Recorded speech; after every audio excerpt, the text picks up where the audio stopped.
आज बनवूया तिखट झणझणीत मिरची, जी बनवायला सोपी आहे, खायला मस्त लागतं.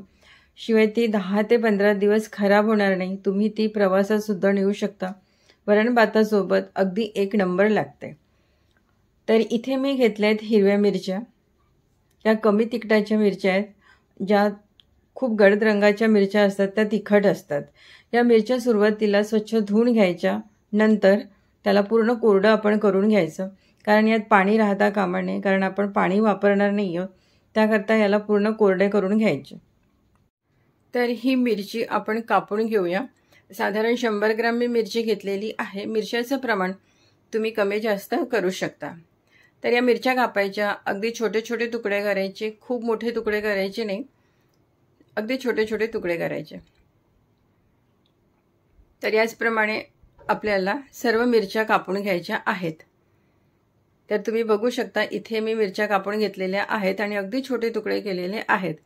गॅसवर मी ठेवले एक कढई, त्यात घातलंय तेल. तर 1 चमचाभर आपण तेल घ्यायचं, त्यापेक्षा जास्त नाही. तेल गरम झालं की त्यात घालायच्या मिरच्या.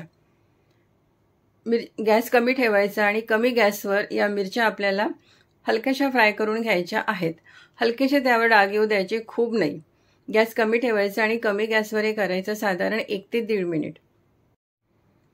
लोखंडाची कढई नसेल तर मग कुठलाही पॅन वापरला तरीही चालेल. नंतर त्यात घालायचं मीठ. मीठ थोडंसं आपण जास्त घालायचं आणि परत ही मिरची आपण परतून घेऊया काही सेकंदाकरता. त्यावर हलकेसे डाग यायला हवेत, खूप अगदी फ्राय करायचे नाही. तर इथे तुम्ही बघू शकता मिरच्या आपल्या मस्त अशा फ्राय झालेल्या आहेत. हलकेसे डाग आले त्यावर आणि एवढ्याच करायच्यात. या मिरच्या आता आपण काढून घेऊया आणि परत त्याच कढईमध्ये मी घातलंय 1 चमचाभर तेल. इथे मी घेतलाय ठेचा. तर लसूण, जिरं आणि कोथिंबीर याचा हा मी ठेचा बनवलेला आहे.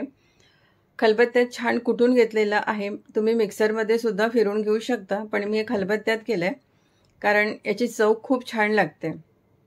तर आता हा ठेचा आपण घालायचा तेलात आणि काही सेकंदाकरता आपण हा परतून घेऊया.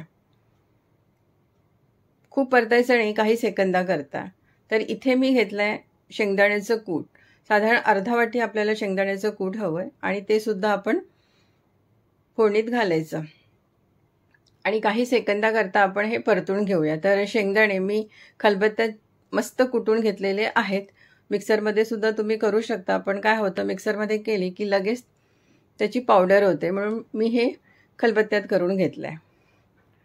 तर काही सेकंदाकरता आपण हे फिरून घ्यायचं आणि नंतर त्यात घालायची मिरची.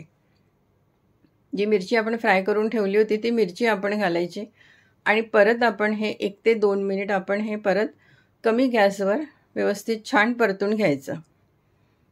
गॅस मात्र कमी ठेवायचा. अगदी झटपट होणारी रेसिपी आहे, चवीला खूप छान लागतं. शेवटी त्यात कोथिंबीर घालायची थोडीशी आणि परत काही सेकंदाकरता हे आपण परतून घेऊया. गॅस कमीच ठेवायची. आपल्याला हे सर्व कमी गॅसवर करायचं आहे. शेंगदाण्याचा कूट तुम्ही बघू शकता. शेंगदाण्याचे अगदी छोटे छोटे तुकडे दिसत आहेत आणि असंच आपल्याला हवं आहे. अगदी त्याची पावडर नको, त्याकरता मी शेंगदाणे खलबत्त्यात मस्त कुटून घेतलेले आहेत आणि रंग बघा किती छान आला या मिरच्यांना. आणि आता शेवटी मी गॅस बंद केलेला आहे आणि आता आपण यात लिंबाचा रस घालायचा. तर साधारण 1 ते 1.5 लिंबाचा रस आपण यात घालूया. लिंबाच्या रसाने आपल्या मिरच्यांना खूप मस्त अशी चव येईल आणि लिंबाचा रस हा शेवटी घालायचा. गॅस बंद केल्यानंतर लिंबाचा रस घालायचा. लिंबाचा रस घातल्यानंतर परत आपण हे व्यवस्थित मिक्स करून घेऊया. आणि आता ही मिरची तुम्ही प्रवासात नेऊ शकता किंवा 10 ते 15 दिवस ती खराब होत नाही. वरण भातासोबत, खिचडीसोबत खूप छान लागते. तर तुम्ही सुद्धा ही रेसिपी नक्की एकदा ट्राय करा. आवडलीच तर लाईक करा आणि शेअर करा.